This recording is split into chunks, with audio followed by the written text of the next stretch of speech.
Friends, I know, I understand बहुत पुराना हो गया है। कुछ नया ट्राई करते हैं।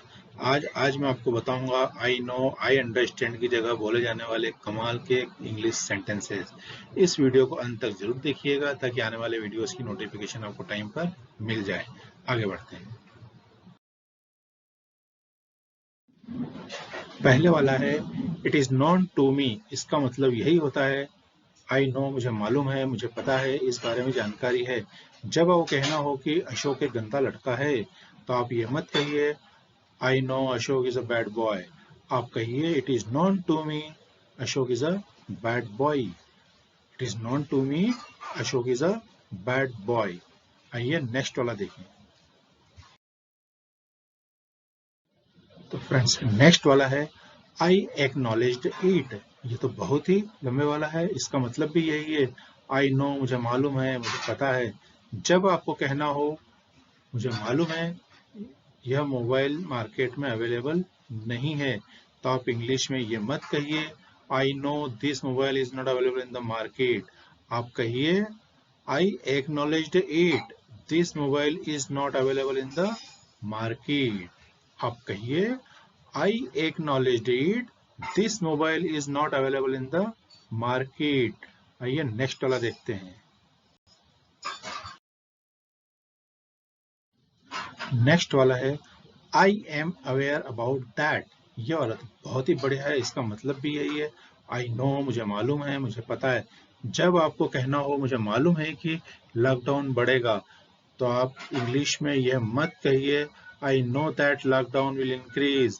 आप कहिए I am aware about that lockdown will increase. आप कहिए I am aware about that lockdown will increase. आइए नेक्स्ट वाला देखें।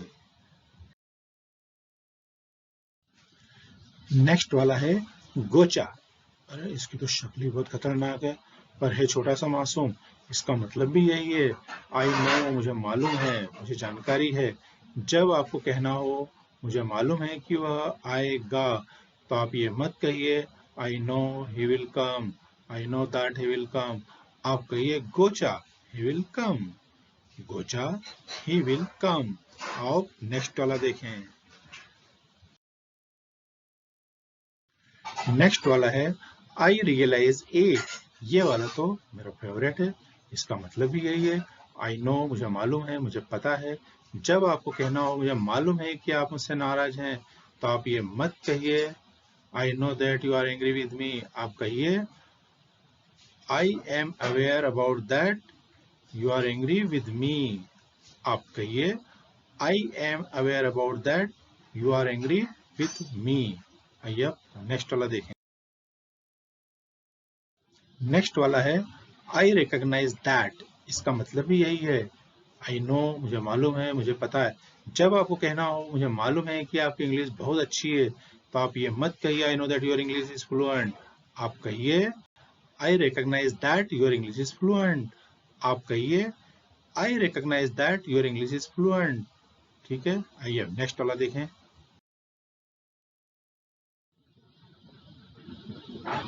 दोस्तों, अब हम ले रहे हैं आई अंडरस्टैंड।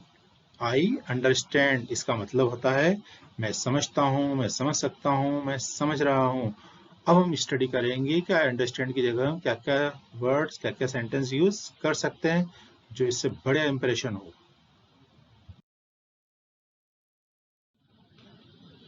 आओ अब पहली वाला देखें। I catch your drift. पहले वाला है आई कैच यूर ड्रिफ्ट। इसका मतलब भी यही है आई अंडरस्टैंड, मैं समझता हूँ, मैं समझ रहा हूँ, मैं समझ सकता हूँ।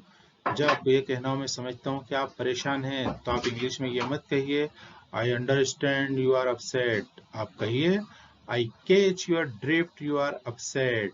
आप कहिए I catch your drift you are upset. आइए नेक्स्ट वाला देखते हैं। तो नेक्स्ट वाला है I hear what you are saying. I hear what you are saying. इसका मतलब भी यही है आई अंडरस्टैंड, मुझे मालूम है, मैं समझ सकता हूँ, मैं समझ रहा हूँ।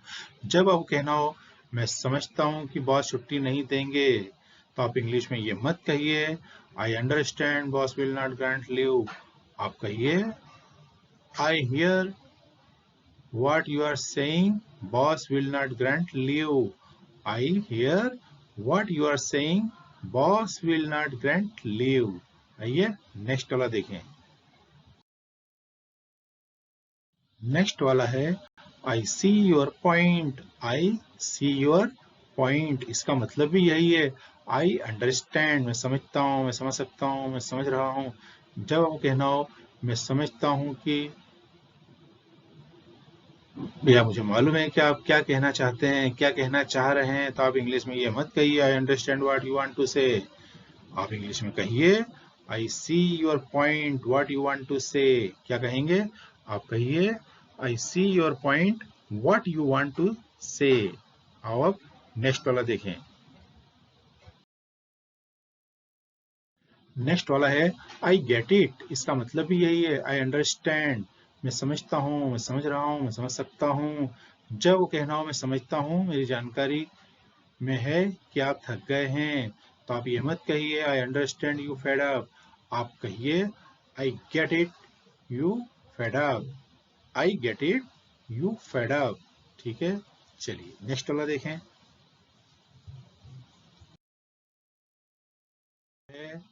I get the picture, I get the picture, इसका मतलब भी यही है आई अंडरस्टैंड, मैं समझता हूँ, मैं समझ सकता हूँ। जब वो कहना हो मैं समझता हूँ कि वह आ रही है, तो आप ये मत कहिए I understand she is coming, आप कहिए I get the picture she is coming, I get the picture she is coming. आओ नेक्स्ट वाला देखें।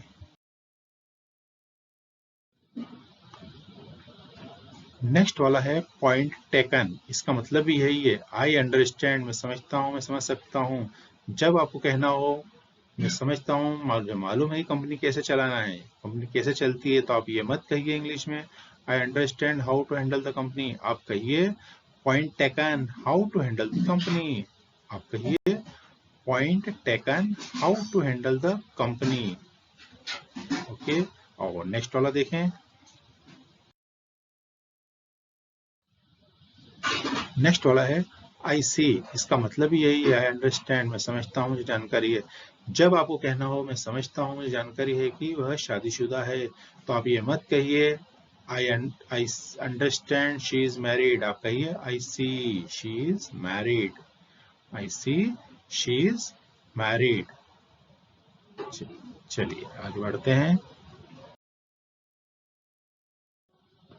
दोस्तों आज हमने सीखे हैं आई नो, आई अंडरस्टैंड की जगह नए नए सेंटेंसेस जो उपयोग में आ रहे हैं, मार्केट में चल रहे हैं, कुछ हम यूज करते हैं, कुछ बाकी लोग यूज करते हैं, हम बोल सकें, अपनी पर्सनैलिटी को इम्प्रूव कर सकें और दूसरे लोगों की इंग्लिश को भी बहुत आसानी से समझ सकें। तो आज जो हमने आई नो की जगह यूज किए हैं, it is known to me, I acknowledged it, I am aware about that, gotcha, I realise it, I recognise that. I understand की जगह हमने आज यूज किए हैं I catch your drift, I hear what you are saying, I see your point, I get it, I get the picture, point taken, I see। चलिए आगे बढ़ते हैं। तो फ्रेंड्स चलिए हमेशा की तरह अपना होमवर्क कर लेते हैं। अब आपको कॉम्प्लेक्स बॉक्स में जाकर ये बताना है कि आज जो हमने सेंटेंस सीखे हैं इसमें सबसे ज्यादा आपको कौन सा वाला अच्छा लगा है। जो अच्छा लगा है वो आज ही अपने किसी दोस्त को भेज दें, व्हाट्सएप कर दें, और जाते जाते वीडियो को सब्सक्राइब नहीं किया हो तो सब्सक्राइब जरूर कर लेना। हिंदी भाषा में इंग्लिश स्पीकिंग सीखने के लिए सब्सक्राइब करें My E Academy. Thank you very much for watching video.